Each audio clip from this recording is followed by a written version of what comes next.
June 9న ముఖ్యమంత్రిగా చంద్రబాబు ప్రమాణ స్వీకారం చేస్తారని టీడీపీ నేతలు అన్నారు.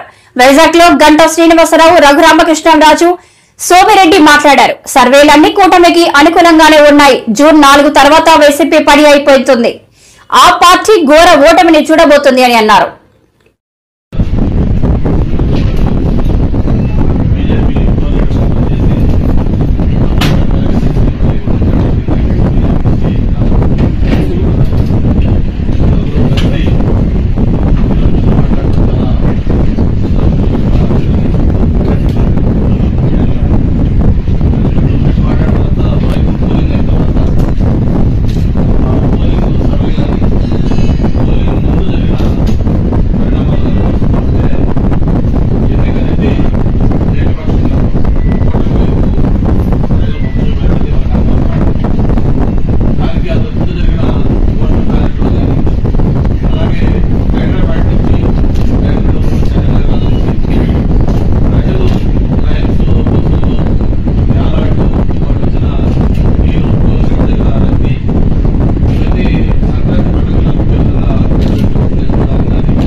ఈ ప్రభుత్వానికి ఎట్టి పరిస్థితుల్లో కూడా బైబై చెప్పాలని ఒక ఆలోచన, కసి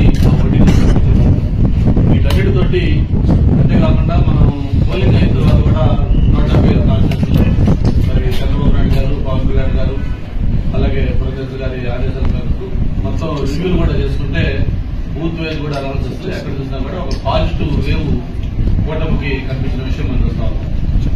అయితే దీన్ని డైవర్ట్ చేస్తూ వైసీపీ నాయకులు జగన్మోహన్ రెడ్డి గారు మన 2 నెలల ముందు ఆయన పీకే టీం ఏదైతే ఐపాక్ టీం ఉందో ఐపాక్ టీంతో మాట్లాడినప్పుడు ఆయన చేసిన కామెంట్స్ కానీ ప్రజలు షాక్ అవుతారని చెప్పాడు. ప్రజలు, దేశం కూడా డెఫినెట్ గా మేము కూడా అంటా ఉన్నాం. ఎందుకంటే ఖచ్చితంగా షాక్ అవుతారు. ఎందుకంటే ఆ రోజు సంతోషంగా కూటమి వైపు రాబోతా ఉన్నాం.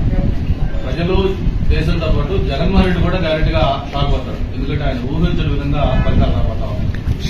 దాంతోపాటు ప్రత్యేకించి విశాఖపట్నంలో వైవి సుబ్బారెడ్డి గారు కానీ, మరి అలాగే బొత్స సత్యనారాయణ గారు కానీ గత 7 రోజులుగా వాళ్ళు ఆడుతున్న మైండ్ గేమ్ చూస్తే చాలా నవ్వు వస్తా ఉంది మాకు.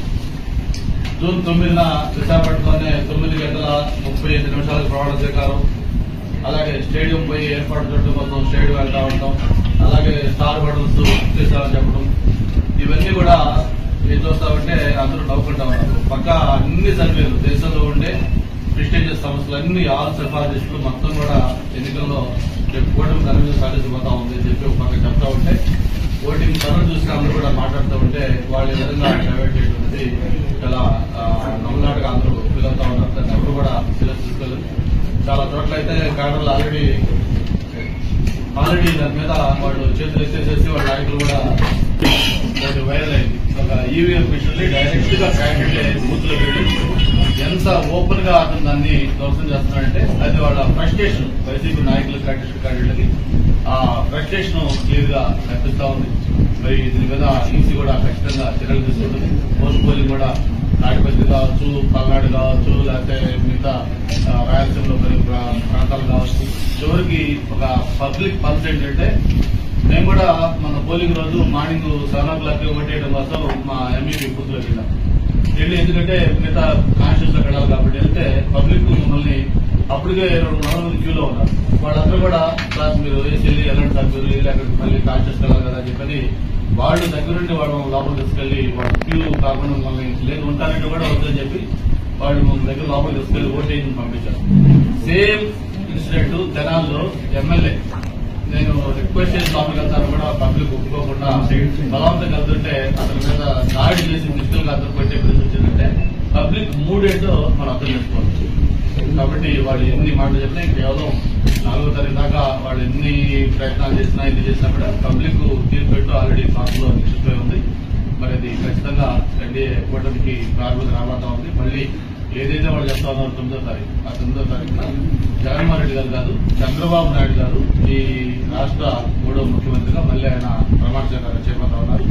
అలాగే విష్ణుకుమార్ రాజు గారు, జగన్మోహన్ రెడ్డి గారు, నేను, మన నలుగురు కూడా కంటెస్ట్ చేస్తున్నాం ఎమ్మెల్యేగా, నలుగురు కూడా అసెంబ్లీలో అడుగు పెట్టబోతాం. దీన్ని ఘంటాపరంగా చెప్తారు. అందరూ కూడా మంచి మెజార్టీతో ఎన్డీఏ కూటమి అభ్యర్థులు గెలవబోతాం. Thank you.